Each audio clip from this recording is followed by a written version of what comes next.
Hello everyone. Welcome to Sandeep sir geography classes.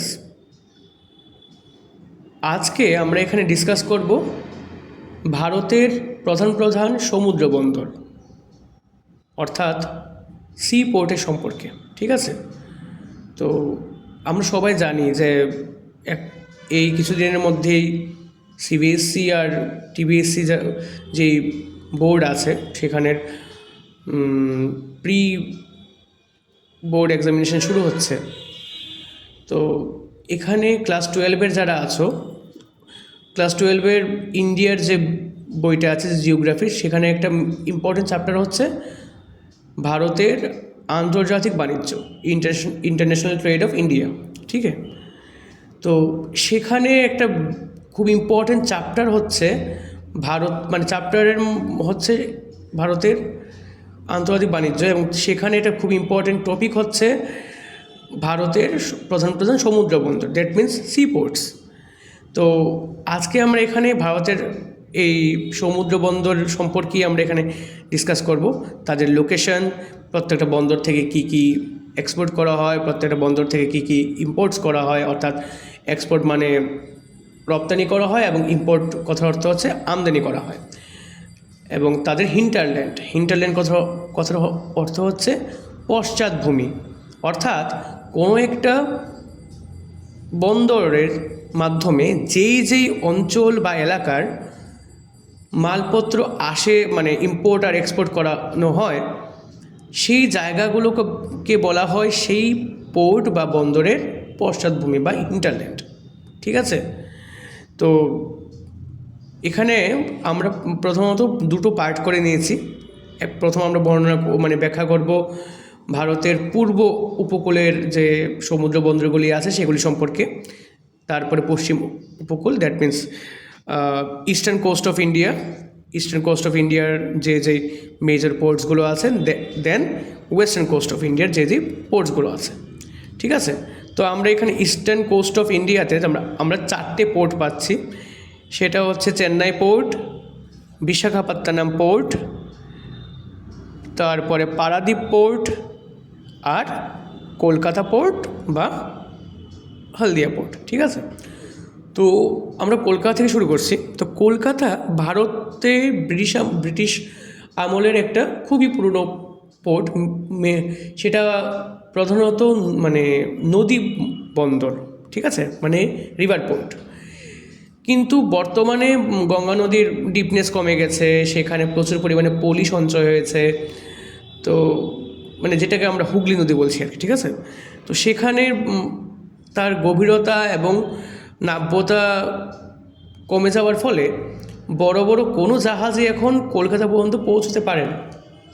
তাই পরবর্তীকালে এখানে কলকাতা পোর্টের হেল্পিং পোর্ট হলদিয়া পোর্ট তৈরি করা হয়েছে। ঠিক আছে, এই বড় যে ডটটা সেটা হচ্ছে হলদিয়া, তার কিছুটা উপরেই কলকাতা।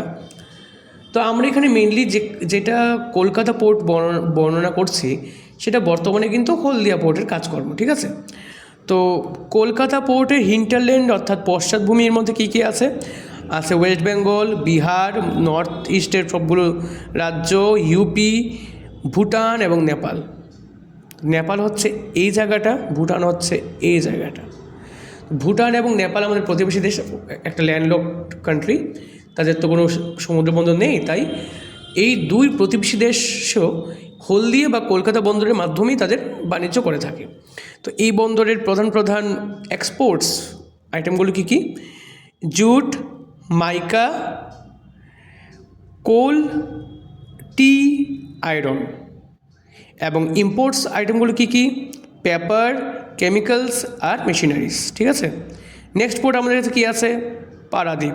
পারাদ্বীপ উড়িষ্যায় অবস্থিত, একদম এই চিল্কা হ্রদের এই জায়গাটা মনে রাখবে, আমাদের খুব আইকনিক ম্যাপ পয়েন্টিং এর জায়গা চিল্কা হ্রদের কিছুটা উপরে। তো এই পারাদ্বীপের হিন্টারল্যান্ড অর্থাৎ পশ্চাৎভূমি হলো উড়িষ্যা, ছত্তিশগড়, ঝাড়খণ্ড। আর এক্সপোর্ট কী করা হয়? আয়রন ওর, মাইকা, ম্যাঙ্গানিজ, আর ইম্পোর্ট করা হয় ফার্টিলাইজার্স আর কেমিক্যালস। নেক্সট হচ্ছে বিশাখাপত্তনম, এটা একটা আমাদের খুবই ইম্পর্টেন্ট পোর্ট। বিশাখাপত্তনম পোর্টের হিন্টারল্যান্ড হচ্ছে অন্ধ্রপ্রদেশ, মধ্যপ্রদেশ, উড়িষ্যা আর তেলেঙ্গানা। কী কী এক্সপোর্ট করা হয়? আয়রন ওর, ম্যাঙ্গানিজ, মাইকা, অয়েল সিড। ঠিক আছে, মাইকার বাংলা হবে অভ্র, ঠিক আছে। আর আয়রন ওর কথা বাংলা হচ্ছে লৌহ আকরিক। আর তৈলবীজ হচ্ছে অয়েল সিড। আর ইম্পোর্ট কী করা হয়? পেট্রোলিয়াম, রাইস আর বিভিন্ন মেশিনারিজ। নেক্সট হচ্ছে আমাদের চেন্নাই পোর্ট দক্ষিণ ভারতের সবচেয়ে পুরনো পোর্ট। একদম আমাদের ম্যাপ পয়েন্টিংয়ে এই ছোট জায়গাটা হচ্ছে পন্ডিচেরির একটু উপরে, ঠিক আছে। তো এবার যদি আমরা এখানে দেখি যে তার হিন্টারল্যান্ড কী কী। হিন্টারল্যান্ড হচ্ছে কর্ণাটক রাজ্য এবং তামিলনাড়ু রাজ্য। তো কর্ণাটক আর তামিলনাড়ু হচ্ছে তার হিন্টারল্যান্ড, এবং তার এক্সপোর্ট আইটেমগুলি কী কী? টি, কফি, অয়েল সিড এবং রাবার, কটন গুডস, ঠিক আছে, মানে বস্ত্র। এবং ইম্পোর্টস কী করা হয়? কোল, পেপার, কেমিক্যালস, ঠিক আছে, এগুলি হচ্ছে তার মেন ইম্পোর্টেড আইটেম, ইম্পোর্ট করার উপাদানসমূহ। তো এই হচ্ছে আমাদের 4টে সমুদ্র বন্দর যেগুলি আমাদের পশ্চিম উপকূলে অবস্থিত।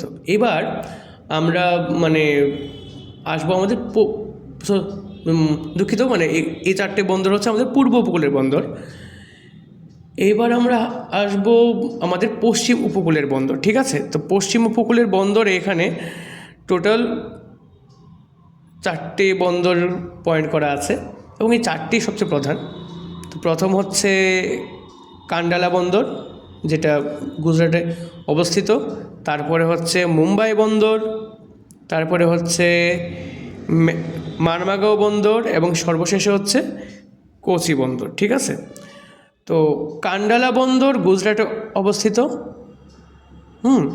এই যে কচ্ছ উপসাগর, আমরা সবাই এই জায়গাটাকে চিনি, কচ্ছ উপসাগরের ঠিক কিছুটা উপরে। তো এই কান্ডালা বন্দরের হিন্টারল্যান্ড কী হচ্ছে? গুজরাট, রাজস্থান, পাঞ্জাব আর হরিয়ানা রাজ্য।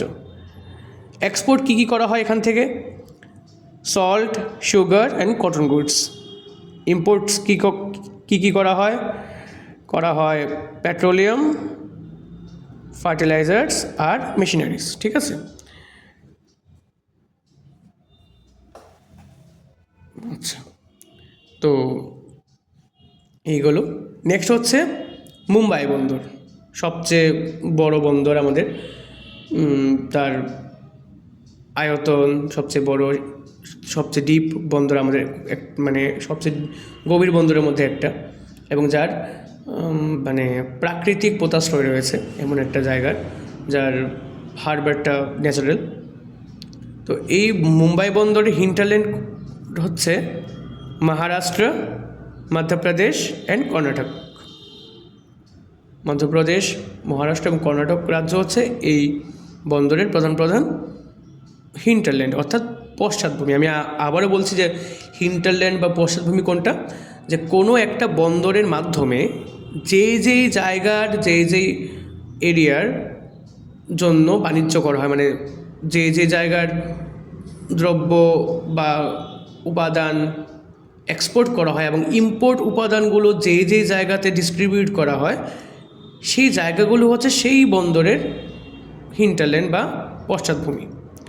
এবার এই বন্দরের প্রধান এক্সপোর্ট আইটেমগুলো কী? সেটা হচ্ছে টেক্সটাইল, তারপরে চামড়া স্কিনস অ্যান্ড অয়েল সিডস। আর ইম্পোর্টস আইটেমগুলো কী? পেট্রোলিয়াম, পেপার আর মেডিসিন। নেক্সট হচ্ছে আমাদের মারমাগাঁও, একদম গোয়া রাজ্যের মধ্যেই আছে। তার হিন্টারল্যান্ড হচ্ছে গোয়া এবং কর্ণাটকা। এক্সপোর্ট আইটেম হচ্ছে আয়রন ওর, গ্রাউন্ড নাটস আর ম্যাঙ্গানিজ। ইম্পোর্ট করার আইটেমগুলি হচ্ছে মেশিনারিজ, কেমিক্যালস আর ফার্টিলাইজার্স। বেশিরভাগ ক্ষেত্রে আমাদের ভারতবর্ষের বেশিরভাগ ক্ষেত্রে ইম্পোর্টসগুলো কিন্তু খুব কমন। মেশিনারিজ, ফার্টিলাইজার্স, পেট্রোলিয়াম, এই 3টি ভারতবর্ষ সবচেয়ে বেশি ইম্পোর্ট করে। নেক্সট হচ্ছে আমাদের শেষ এবং অন্তিম পোর্ট কোচি বন্দর, যাকে আরব সাগরের রানী বলা হয়। সেটা একদম কেরালার এদিকে অবস্থিত, ঠিক আছে। তো এই কোচি বন্দরের হিন্টারল্যান্ড হচ্ছে কেরালা, কর্ণাটকা, আর এক্সপোর্ট করার জিনিস হচ্ছে চা, কফি, রাবার আর কার্ডামমস। আর ইম্পোর্ট করা হচ্ছে অয়েল, ফার্টিলাইজার্স আর মেশিনারিজ। ঠিক আছে, তো এই হচ্ছে আমাদের প্রধান প্রধান বন্দরসমূহ। ঠিক আছে, এইগুলি হচ্ছে ভারতের প্রধান প্রধান বন্দরসমূহ। তো লেখাগুলি ইংলিশে লেখা, যাতে যারা ইংলিশ মিডিয়াম বা সিবিএসসি স্টুডেন্টস ওদের জন্য সুবিধা হয়। ভয়েস ওভারটা বাংলাতেই করা হয়েছে। তো তারপরেও যদি কেউ কোনো প্রবলেম থাকে তাহলে আমাদের এখানে কমেন্ট করতে পারো। আর নেক্সট এমন জিওগ্রাফিক্যাল ভিডিও বা জিওগ্রাফি রিলেটেড ভিডিওর জন্য আমরা আবারও নতুন ভিডিও নিয়ে আসবো। আর নতুন যারা আমাদের এই ভিডিও দেখছো তারা আমাদের পাশে থেকো। স্টুডেন্টসদের বলছি, ভালো করে এক্সামের সময় জিওগ্রাফি রিলেটেড এনি সমস্যার জন্য ফোন করতে পারো বা মেসেজ করতে পারো। তো আর সেখানে যে আমাদের কাছে যদি এখানে আমাদের যে কোচিং সেন্টার আছে সেখানে যদি তোমরা কোচিং নিতে চাও, মেনলি যারা ক্লাস 11-এ এখন পড়ছো বা কলেজে পড়ছো, আমাদের এখানে ক্লাস 11-12 আর কলেজের জিওগ্রাফির জন্য কোচিং দেওয়া হয়। তো আমাদের সাথে কন্ট্যাক্ট করতে পারো। আর এই হচ্ছে আমাদের যেটা বললাম আজকের আমাদের টপিক, ভারতের প্রধান প্রধান বন্দরসমূহ। তো নেক্সট দিন আরও অন্য একটা টপিকে আসবো, এইভাবেই ম্যাপ পয়েন্টিংয়ের মাধ্যমে যাতে শিখতে সুবিধা হয়। ঠিক আছে, তো এখানে যদি তোমাদের কোনো একটা ব্রড কোশ্চেন্সও আসে এই চ্যাপ্টার থেকে যে ভারতের প্রধান প্রধান বন্দরগুলি বর্ণনা দাও, তো এইগুলি কিন্তু বর্ণনা, প্রত্যেকটা বন্দরের নাম, এই বন্দরের পোতাশ্রয় কেমন, এই বন্দরের পশ্চাৎভূমি কোনগুলো, এই বন্দর থেকে কী কী আইটেম এক্সপোর্ট করা হয়, এই বন্দর থেকে কী কী আইটেম ইম্পোর্ট করা হয়, বাস এইটুকুই কিন্তু সুন্দরভাবে ভাষায় একটু নিজের মতো করে নিজের ভাষায় লিখলেই কিন্তু এনাফ। ঠিক আছে, আমার মনে করো টাইম নেই পরীক্ষাতে, তুমি যদি জাস্ট এইভাবে পয়েন্ট আউট করেও দিয়ে দাও যে বন্দরটার নাম, তারপরে পয়েন্ট করে হিন্টারল্যান্ড লিখে হিন্টারল্যান্ডের নাম, এক্সপোর্ট আইটেম লিখে এক্সপোর্ট আইটেমের নাম, ইম্পোর্ট আইটেম লিখে ইম্পোর্ট আইটেমসের নাম, তাহলেও কিন্তু নাম্বার আসবে। তাহলেও ম্যাডাম বা স্যার যেই খাতা চেক করবেন উনি বেশি হলে 1 নাম্বারের বেশি মনে হয় না, 1-2 নাম্বার বেশি কাটতে পারবেন, কারণ আনসারটা এমনই। তারপরে যদি তুমি মনে হয় তোমরা একটু বড় করে সুন্দর করে সেন্টেন্স মিলিয়ে লিখবে, তো ঠিক আছে। এই জন্যই শর্টভাবে বোঝানোর জন্যই এইটা করা। তো নেক্সটে আমরা ইন্ডিয়ার অন্য আরেকটা চ্যাপ্টার নিয়ে আসব। আর জানুয়ারি মাসে সিবিএসসির প্র্যাকটিক্যাল এক্সাম, আমরা প্র্যাকটিক্যালসের রিলেটেড বিভিন্ন ভিডিও নিয়ে আসবো। তো ঠিক আছে, তো পাশে থাকো, দেখতে থাকো। আর যে কোনো ইনকোয়ারি থাকলে, কিছু জানতে থাকলে, জানার কিছু থাকলে আমাদের কমেন্টস করতে পারো। তো থ্যাংক ইউ।